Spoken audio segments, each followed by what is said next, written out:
অবশেষে পেয়ে গেলাম ফোল্ডিং পোর্টেবল বেড টেবিলটা।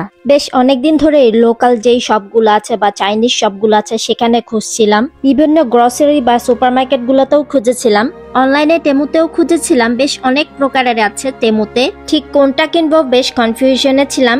তো শেষমেশ ভাবলাম যে চাইনিজ দোকানে একটু দেখে নেই। বাচ্চাদের নিয়ে পার্ক থেকে আসার সময় চাইনিজ দোকানে ঢুকে পরে এটা পেয়ে গেলাম। তো সুযোগটা কাজে লাগিয়ে নিলাম, ভাবলাম যে এটা নিয়ে নেই, আপাতত কাজে লাগানো যাবে। তো শেষমেশ চাইনিজ দোকান থেকে এই প্লাস্টিকের এই পোর্টেবল টেবিলটা নিয়ে নিলাম। প্রাইস পড়েছে মাত্র 6.5 ইউরো। এই পোর্টেবল বেডসাইড টেবিলটা বেশ কাজের, ইনফ্যাক্ট আমার জন্য অনেক বেশি কাজের, কারণ আমার কুজু হয়ে পড়তে পড়তে দেখা যায় পিঠে ব্যথা হয়ে যাচ্ছে। আবার কিছু লেখার ক্ষেত্রেও এই টেবিলটা বেশ কাজের। আর আমার মেয়েটা তো সবার প্রথমে উদ্বোধন করে ফেলেছে প্রথম দিনই, স্কুল থেকে আসার পর সে বেশ টায়ার্ড, তাই এখানে বসেই ব্রেড জ্যামটা খাওয়া শুরু করে দিয়েছে। ফাইনালি টেবিলটা বেশ কাজে লেগেছে। টেবিলটা খাবারের ক্ষেত্রেও অনেক কাজে আসবে, আবার পড়ালেখার ক্ষেত্রে কিংবা লেখালেখির ক্ষেত্রেও অনেক কাজে আসবে। কেউ চাইলে ল্যাপটপ রেখেও এখানে কাজ করতে পারে।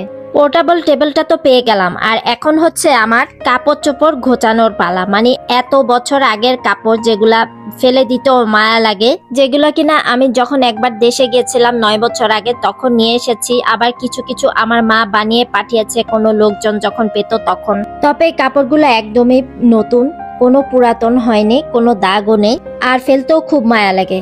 আর বাঙালিদের কাউকে যে দিব তার কোনো উপায় নেই, কারণ বাঙালিরা আমাদের বাঙালির কাছ থেকে নিতে চায় না, কারণ আমরা বাঙালিরা একজনের কাছ থেকে একটা জিনিস নিতে খুব লজ্জা পাই অথবা মান সম্মানে বাধে। ঠিক একইভাবে ইতালিয়ানরা যদি কোনো ইউজ করা কাপড় কোনো বাঙালিদের দেয়, তারা কিন্তু ঠিকই নিয়ে নেয়, অথবা বিভিন্ন অর্গানাইজেশন আছে সেখান থেকেও বাঙালিরা নিয়ে আসে। তবে একজন বাঙালি আরেকজন বাঙালিকে দিলে সেটা নিতে চায় না।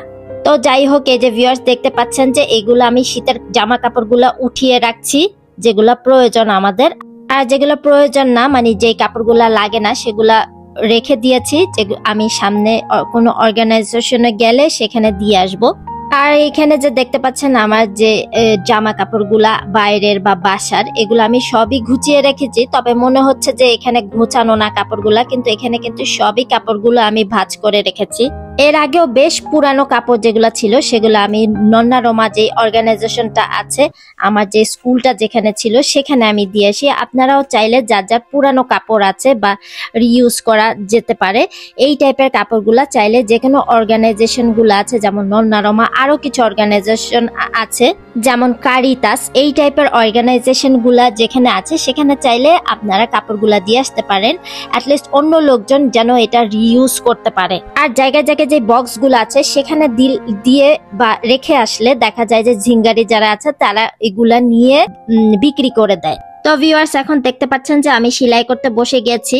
আমার বাসায় আসলে আরো কিছু কাপড় আছে যেগুলা ফেলানোর মতনই বা রিসাইকেল করার মতনই, কিন্তু এত এত কাপড় যে আমি আসলে দিয়ে কুলাতে পারবো না, বা আমার বাসার নিচ তালায় মানে 3 তালায়, 3 তালা থেকে আবার কষ্ট করে নেওয়াটা খুবই ডিফিকাল্ট হয়ে যায় আমার জন্য। যার কারণে ভাবলাম যে পুরানো কাপড়গুলা দিয়ে একটা কোলবালিশ বানিয়ে ফেলি। যদিও আমার বাসায় 2টা কোলবালিশ আছে অলরেডি, কোলবালিশের যে খুব বেশি প্রয়োজন তাও না, তবে কাপড়গুলা ফেলে আসতে কষ্ট হয়, তাই এই বুদ্ধিটা কাজে লাগালাম। যদিও 12 বছর আগে একটা ভাবিকে আমি দেখেছিলাম যে উনি ওনার বাচ্চার জন্য এইভাবে কোলবালিশ বানিয়েছিল। যদিও এখন কোলবালিশ অ্যাভেলেবেল, বাঙালির যেই সবগুলো আছে সেখানে বাঙালি ভাইয়েরা বা আপুরা কোলবালিশ নিয়ে আছে 8 ইউরো করে পাওয়া যায়। তোরপেনাতারা কিংবা ভিক্টোরিয়ায় যে কোনো কাপড়ের দোকানগুলাতে এই ধরনের কোলবালিশ 8 ইউরোতে আপনারা পেয়ে যাবেন। এছাড়াও যাদের অনেক পুরানো কাপড় চোপড় আছে তারা চাইলে আমার মতন এইভাবে ঘরে বসেও কোলবালিশ বানিয়ে ফেলতে পারেন। যদিও আমার বাসায় সেলাই মেশিনও আছে, তবে সেলাই মেশিনে বসে সেলাই করার সময়টা নেই, তাই ঝটপট হাতে বানিয়ে ফেললাম এই কোলবালিশ। বুদ্ধি থাকলে কি না হয়, দেখেন পুরনো যে পায়জামা আছে, আমার যে পায়জামাগুলা, পায়জামার এক পাশটা মানে এক পা খুলে আপনারা এই ভিতরে পুরানো কাপড় দিয়ে বানিয়ে ফেলতে পারেন কোলবালিশের কভার। আর যার সময় সুযোগ আছে তারা তো মেশিনেই বানিয়ে নিতে পারেন। তো গাইস আজকে এই পর্যন্তই, সবাই ভালো সুস্থ নিরাপদে থাকবেন। আল্লাহ হাফেজ, আসসালামু আলাইকুম, থ্যাঙ্কস ফর ওয়াচিং।